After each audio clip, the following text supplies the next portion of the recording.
नमस्कार, आप सभी दर्शकों का हार्दिक स्वागत है हमारे विशेष कार्यक्रम कृषि दर्शन में, जो समर्पित है हमारे किसान भाइयों और बहनों की समृद्धि, विकास और आधुनिक खेती की ओर बढ़ते हर कदम को। इस मंच के माध्यम से हम लाते हैं खेती से जुड़ी ज़रूरी खबरें, मंडी के ताज़ा भाव, मौसम का हाल, नई तकनीकों की जानकारी, विशेषज्ञों की सलाह और साथ ही प्रेरणादायक कहानियाँ भी। तो आइए शुरुआत करते हैं आज के अंक की और सबसे पहले नजर डालते हैं हमारे पहले सेगमेंट पर, खबरें खेती की।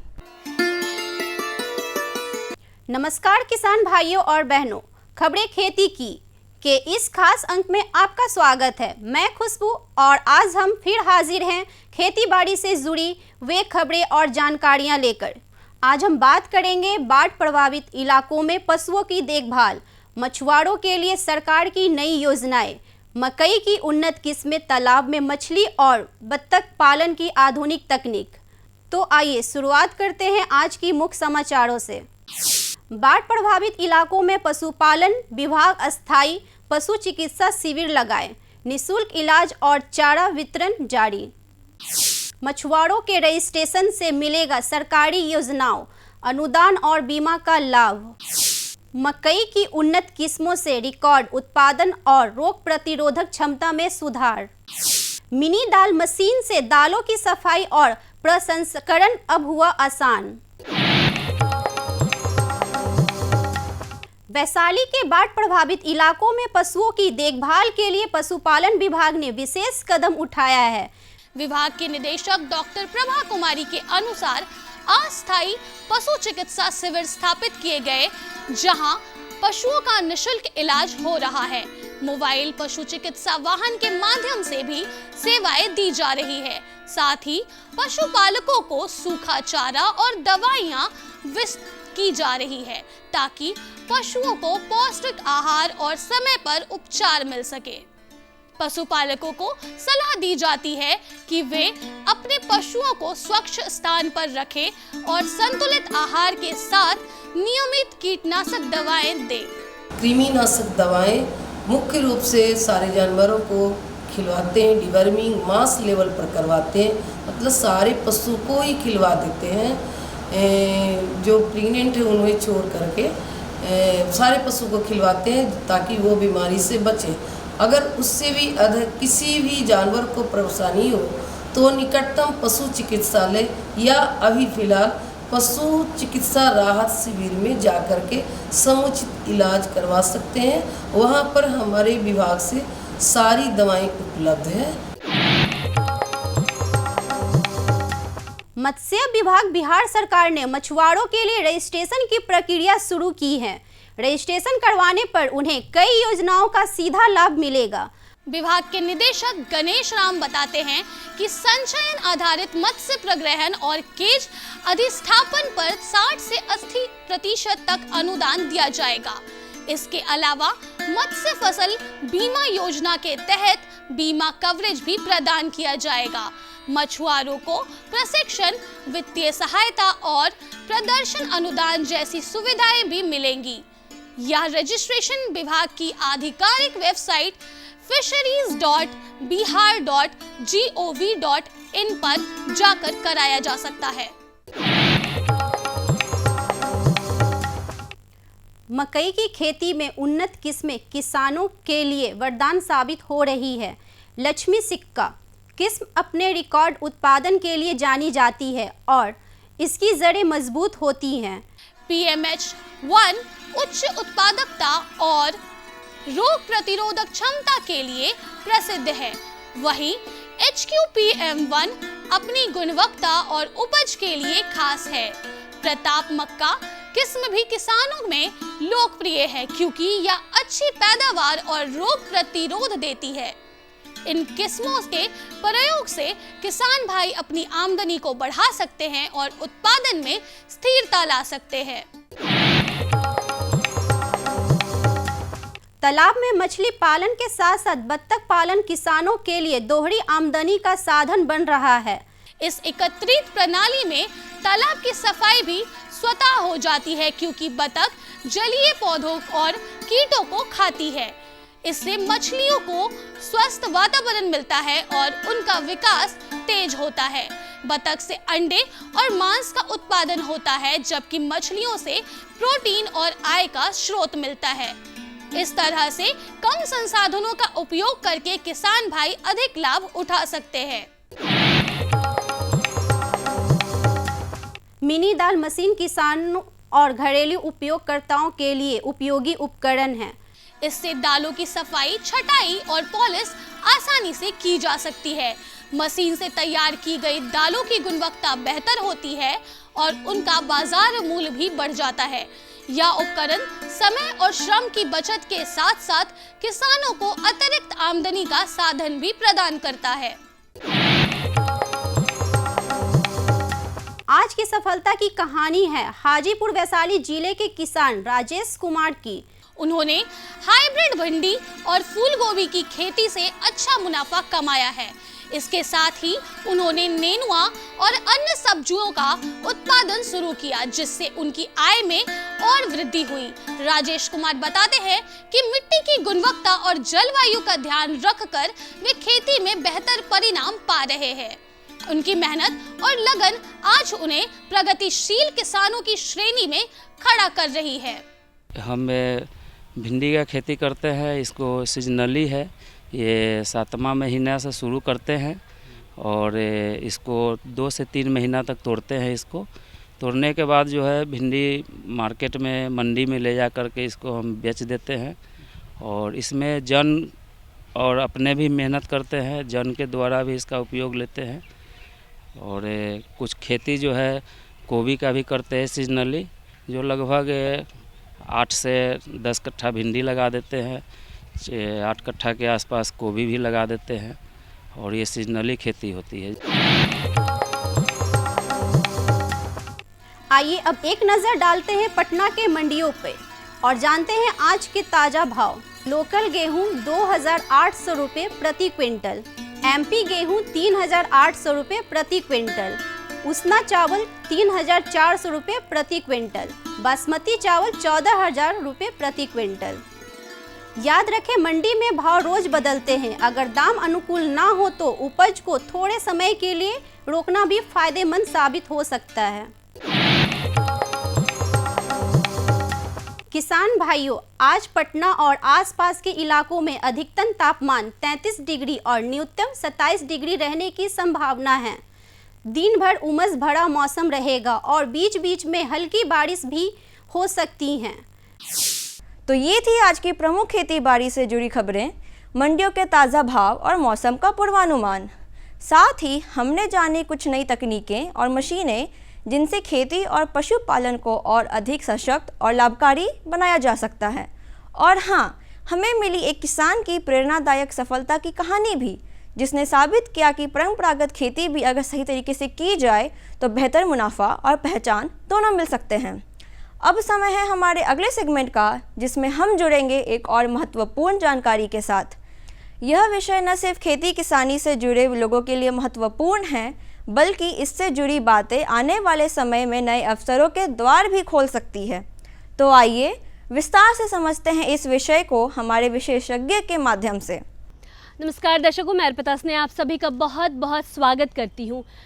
आर्थिक समृद्धि के उद्देश्य को समर्पित हमारे लोकप्रिय कार्यक्रम कृषि दर्शन में हम सभी जानते हैं कि हमारा देश कृषि पर आधारित देश है और इसके साथ ही आज के इस महत्वपूर्ण कार्यक्रम में हम जानेंगे कि किस तरीके से खरीफ मक्का की जो पूरी जो रोपाई होती है, उसकी जो देख रेख होती है, उसका जो प्रबंधन होता है वो कैसे होता है। और इसी के साथ मैं बता दूं कि आज के इस विशेष कार्यक्रम में हमारे साथ हमारे बीच उपस्थित हैं डॉक्टर SP सिन्हा जी, जो कि वरीय वैज्ञानिक हैं कृषि अनुसंधान संस्थान पटना में। सर, आपका बहुत बहुत स्वागत है हमारे कृषि दर्शन में। और देखिए सर, आज हम बात करेंगे बेहद ही महत्वपूर्ण विषय पर। तो सबसे पहले तो मैं आपसे यह जानना चाहूँगी कि जो खड़ी मक्का में जो सस्य क्रिया होती है वो किस प्रकार से होती है। आप लोग सभी लोग जानते हैं कि मक्का में सस्य क्रिया बड़ी मायने रखती है। तो मक्का जो हमारा खरीफ मक्का का जो खड़ी फसल है उस खड़ी फसल में निकाई गुड़ाई बहुत ज़रूरी है। निकाई गुड़ाई करने के बाद क्या होता है कि एक तो जो हमारे जड़ के पौधों के जड़ों में हवा का आवागमन होता है, जिससे उन्हें जड़ की जो क्रिया है वो तेज़ हो जाती है और वो ज़्यादा से ज़्यादा पोषक तत्व और भोजन ज़्यादा से ज़्यादा मिट्टी से लेता है। इसलिए निकाई गुड़ाई बड़ा ज़रूरी है। निकाई गुड़ाई में हमारा खरपतवार भी प्रबंधन हो जाता है, साथ ही साथ जड़ों में हवा का आवागमन होने से हमारी मिट्टी जो हल्की भुरभुरी हो जाती है, जिससे जड़ों का बढ़ाव बढ़िया से होता है और ज़्यादा से ज़्यादा भोजन पानी मिट्टी से लेते हैं हमारे पौधे और हिष्ट पुष्ट हमारे पौधे हो जाते हैं और उनकी बढ़वार अच्छी होती है। जी डॉक्टर सन्हा, हमने जाना कि खड़ी मक्का में जो सस्य क्रिया है उसका प्रबंधन बेहद ही बढ़िया तरीके से आपने हमारे साथ साझा किया। और अब हम यह जानना चाहेंगे कि देखिए जो उर्वरक है वो बेहद ही महत्वपूर्ण पार्ट है पूरे जो कृषि का, और तो इसके साथ ही हम आपसे यह जानना चाहेंगे कि खड़ी मक्का में जो उर्वरक प्रबंधन है उसको करने के दौरान हमें किन किन बातों का ध्यान रखना चाहिए। हाँ किसान भाई, उर्वरक का जहाँ तक सवाल है कि जो बेसल डोज पड़ गया होगा, चूँकि हमारा खड़ी फसल है तो खड़ी फसल में नाइट्रोजन का प्रबंधन करने के लिए हम लोगों को जब मक्का एक तो जड़ में हम लोग डाले ही होंगे जिसमें बुआई किए होंगे नाइट्रोजन, और शेष नाइट्रोजन की जो बात है वो 40 किलोग्राम नाइट्रोजन करीब 1 हेक्टेयर ज़मीन में हमको जो है जब मक्का हमारा घुटने भर का हो जाए तो जड़ों के आसपास फैला करके और उसकी संभव हो सके कुड़ाई निकाई तो कर दें या जड़ों के पास जो है यूरिया का उपरिवेशन कर दें। 40 दिनों के बाद फिर शेष जो बची हुई 30 किलोग्राम यूरिया है, इसको जब मक्का में धनशीष निकलने लगे, धनवाल निकलने लगे, उस टाइम के धनवाल निकलने के जस्ट आसपास के समय में 30 किलोग्राम नाइट्रोजन प्रति हेक्टेयर की दर से उस टाइम में टॉप ड्रेसिंग यदि करते हैं तो हमारा उर्वरक का नाइट्रोजनीय उर्वरक का प्रबंधन हो जाता है। और जब मक्का हमारा घुटने भर का हो जाए तब उसमें सूक्ष्म पोषक तत्व तरल मल्टीप्लेक्स का हमको जो है 1.5 लीटर प्रति हेक्टेयर 500 लीटर पानी में घोल के उसका यदि हम पर्णीय छिड़काव कर देते हैं तो हमारा मक्का का उत्पादन 20-25% बढ़ जाता है। तो ये काम हम लोग अवश्य करें। तो हम आपसे यह सर जानेंगे कि खड़ी मक्का में जो हम बात करते हैं कि जो खरपतवार की जो प्रबंधन होती है उसकी पूरी प्रक्रिया क्या है। ऐसा है, हम जब निकाई गुड़ाई करेंगे तो उसमें भी खरपतवार निकल जाएंगे और कभी कभी बरसात के दिनों में ज़्यादा खरपतवार का प्रकोप हो ही जाता है मक्का के फसल में। तो जब खड़ी फसल में खरपतवार का प्रकोप ज़्यादा हो जाए और दोनों प्रकार की खरपतवार हो, चौड़ी पत्ती वाली, पतली पत्ती वाली, तो उसके लिए किसान भाई आप एक दवा का नाम याद रखेंगे, जो दवा है टेम्बोट्रियोन। ये दवा जो है बाज़ार में कई नाम से आती है लेकिन हम आपको केमिकल नाम बता रहे हैं। तो टेम्बोट्रियोन दवा का हमको 350 ml 500 लीटर पानी में घोल के प्रति हेक्टेयर की दर से यदि उसका छिड़काव कर देते हैं cut nozzle flat jet nozzle से, तो हमारा दोनों प्रकार के खरपतवार का नियंत्रण हो जाता है। तो इस तरह से किसान भाई खड़ी फसल में खरपतवार का रासायनिक प्रबंधन कर सकते हैं जिससे हमारा उत्पादन में क्षति नहीं होगा। देखिए, और अब हमने आपसे जाना कि ये जो खरपतवार की ये जो प्रबंधन है वो कैसे होती है, उसका जो पूरा जो तरीका है वो क्या है। और अब हम जानना चाहेंगे कि जो मक्का में जो कीट जो प्रबंधन होता है जो कि सबसे महत्वपूर्ण है इस पूरी प्रक्रिया में, तो यह जो कीट प्रबंधन की जो प्रक्रिया है वो किस तरीके से हम कर सकते हैं। हाँ, ऐसा है किसान भाई कि मक्के में, खरीफ मक्के में खास करके कभी कभी कीट का भी प्रकोप देखा गया है। तो आप देखेंगे कि जिसको हम लोग तना छेदक कहते हैं, तो तना छेदक अमूमन मक्का में आता ही आता है। तो तना छेदक से बचाव के लिए जो है क्या करें किसान भाई कि सबसे पहली बात है कि जिस मक्का में लगा तो आप देखेंगे कि उसके गाभा जो है, मक्का के जो होर्ल बना हुआ है गाभा, उस गाभा में आप एक दवा है जिसको हम लोग बाज़ार में लेते हैं, फिप्रोनिल केमिकली है, और वो फिप्रोनिल दवा का दानेदार दवा है। इस दानेदार दवा का 8-10 दाना उसके गाभा में डाल देंगे तो निश्चित रूप से जो तना छेदक का प्रकोप कम जाएगा। और कभी कभी भुट्टा में भी पिल्लू लग जाता है।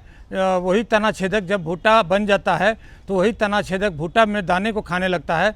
तो उस समय यदि धनशीष निकलने के पहले यदि एक बार मक्का के गाभा में 2-4 दाने वो डाल दिए जाए, 10 दाने फिप्रोनिल का, तो निश्चित रूप से आपको पिल्लू का भी प्रकोप नहीं होगा और आपके दाने को जो पिल्लू डैमेज करता है वो भी नहीं करेगा।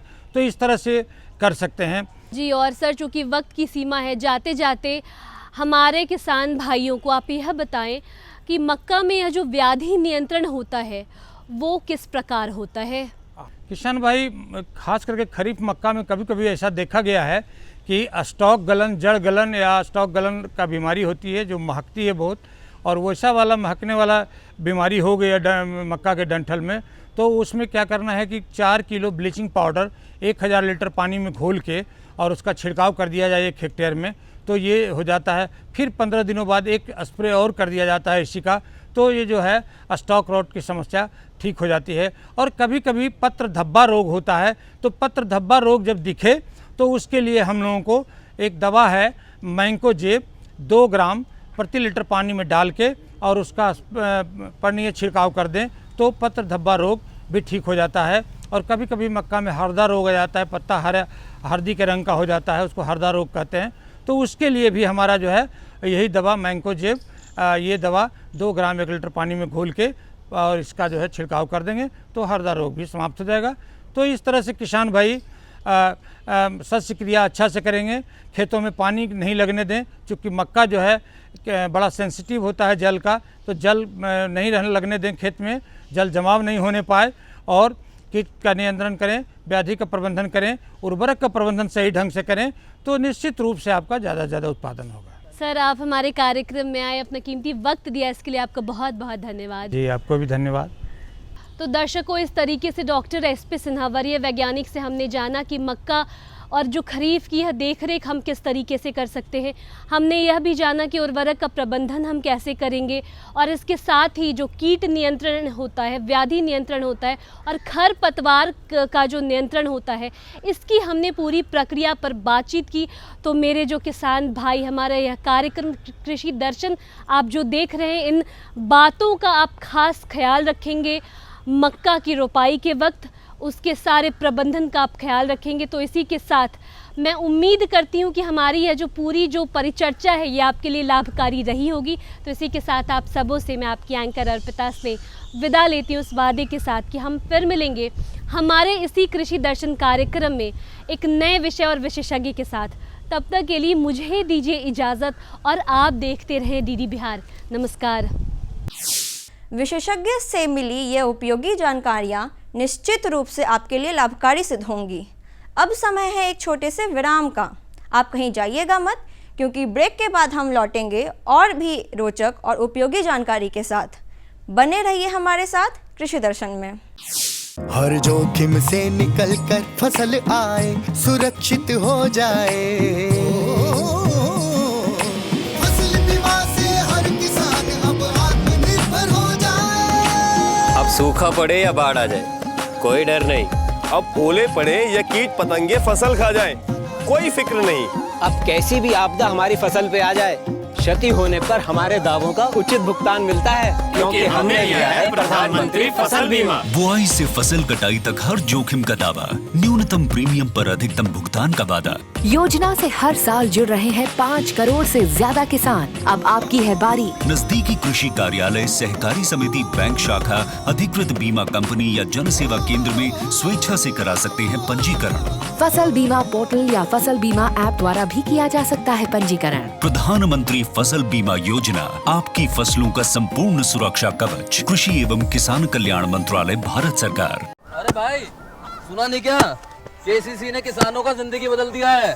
देश के छोटे किसान 1,60,000 रुपये तक का कर्ज बिना किसी गारंटी को ले पाएंगे। ब्याज खोरों से भी पीछा छुटा। मैं तो जैविक खेती का पूरा सामान मंगा लिया। KCC का भी कोई दबाव नहीं है। ब्याज चुकाने के लिए पूरा 1 साल मिलता है। समय पर भुगतान करने पर केवल 4% के सालाना ब्याज पे लोन मिल गया मुझे। अपना आधार कार्ड, लेटेस्ट फोटो और जमीन के कागजात लेके अप्लाई करो बस। और नामांकन भरने के लिए जेब भी ढीली नहीं करनी पड़ी।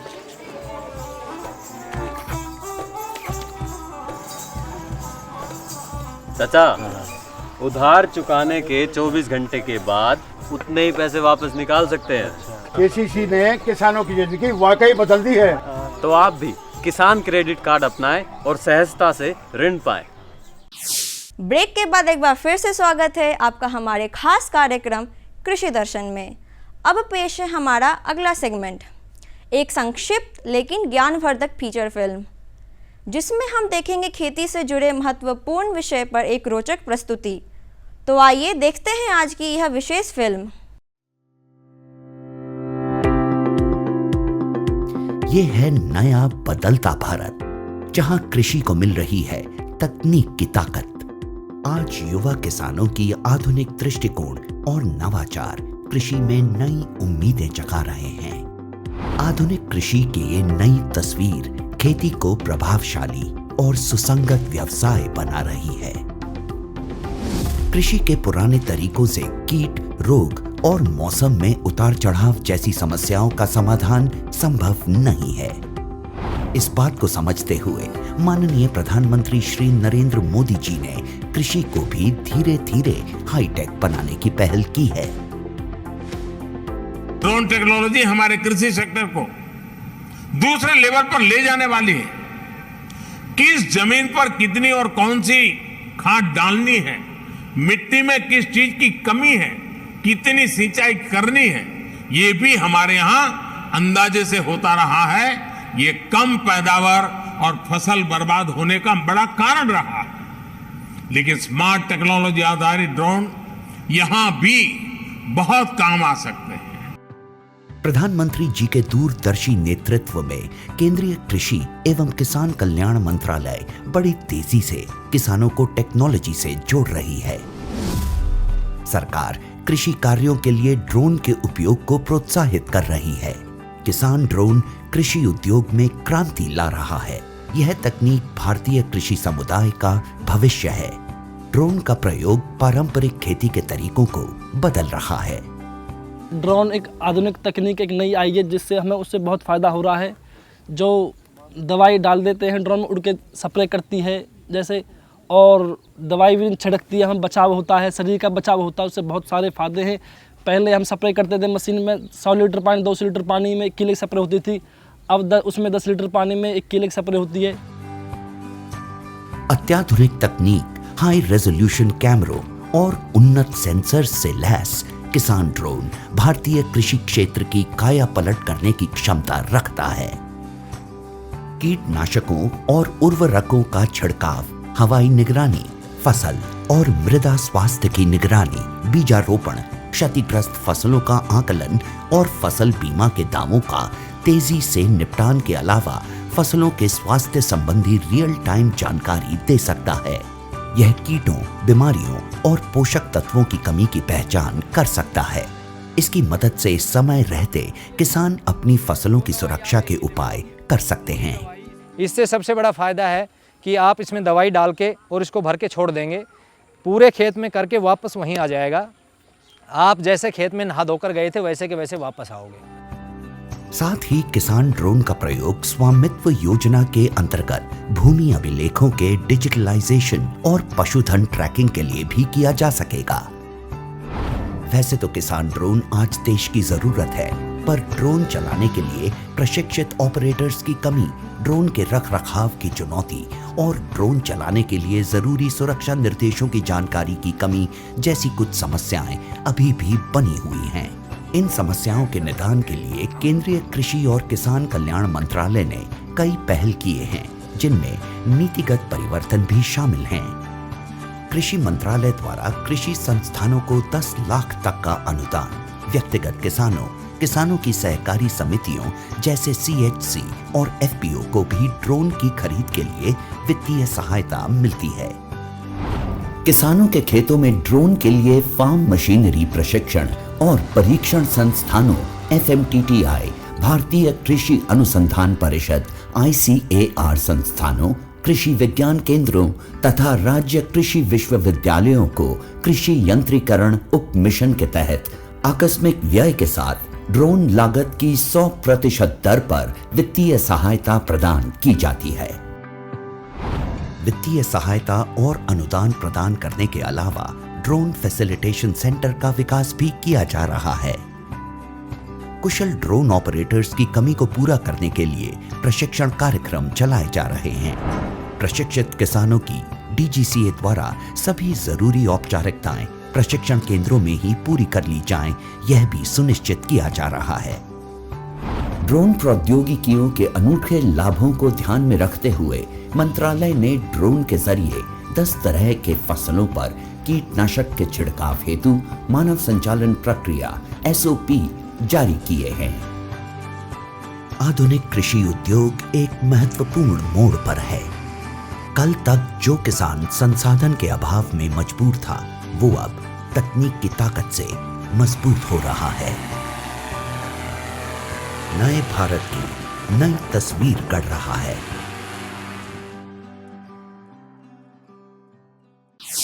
तो दर्शकों, यही था कृषि दर्शन का आज का अंक, जहां हमने जानी खेती से जुड़ी अहम खबरें, मिले विशेषज्ञ की सलाह, देखी आधुनिक तकनीक और उपकरणों की जानकारी और सुनी एक प्रेरणादायक सफलता की कहानी। हमें पूर्ण विश्वास है कि यह कार्यक्रम आपके लिए उपयोगी और जानकारी पूर्ण रहा होगा। हम फिर हाजिर होंगे ऐसे ही और भी रोचक और ज्ञानवर्धक विषयों के साथ। तब तक आप स्वस्थ रहें, खुशहाल रहें और खेती के क्षेत्र में लगातार आगे बढ़ते रहें। नमस्कार। हमारा पता है कृषि दर्शन, कमरा नंबर 203, द्वारा केंद्र निदेशक, दूरदर्शन केंद्र पटना, फ्रेजर रोड, पटना। आप हमसे ईमेल के माध्यम से भी संपर्क कर सकते हैं। हमारा ईमेल है directorddkpatna@gmail.com या kddkpatna@gmail.com।